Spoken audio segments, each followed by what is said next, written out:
Hi, I'm Shari Berkowitz of the Vertical Workshop, and it's time to start talking about Fryette's laws. What are Fryette's laws? I'm so glad that you asked.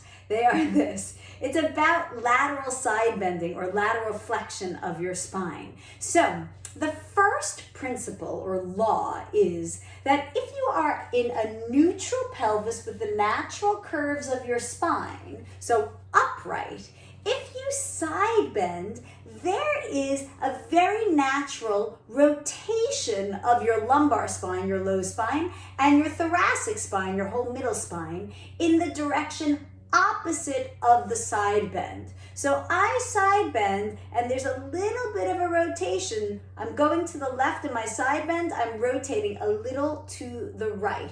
I'm not doing it on purpose, it just happens. If I side bend to the right, the rotation is happening to the left, or in this case, a little towards the left and up to the ceiling. So that is normal. If you're in natural curves, your spine will naturally rotate. It's just a little bit, it's not a lot. A little bit. And if you stop that spine from rotating, well, your pelvis is going to rotate because it's trying to make your spine rotate. This is very natural, normal. We want to make it happen, or sorry, I should say allow it to happen, this kind of coupled movement. Now, the second law has to do with if you are in either flexion, like lightly rounded forward, or extension, and then you go to side bend, then the rotation happens in the same direction of the side that you're bending to. So I'm lightly rounded forward in flexion and I side bend to the left, then my rotation will happen to the left in the direction of my side bend.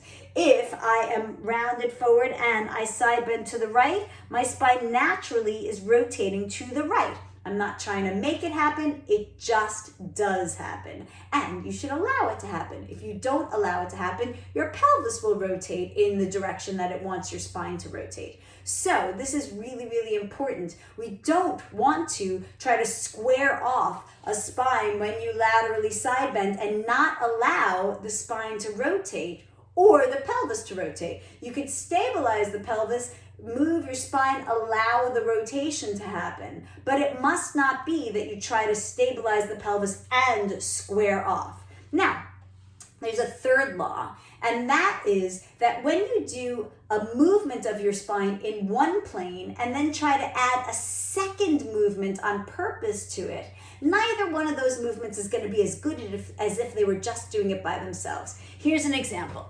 I do spine stretch forward and I'm doing flexion. Ooh, such good flexion. But then if I want to add a twist to my flexion, which would then of course be the saw, then, ooh, beautiful twist. But now I add the flexion and it kind of becomes not as great flexion and not as great twist, because neither one of them is going to be as complete as if they were alone when you put them together. And that, again, is the third law of Fryette's law. Now, I want to add, I had mentioned that your lumbar spine and thoracic spine are part of that principle 1. It's also part of principle 2, but your neck is only principle 2.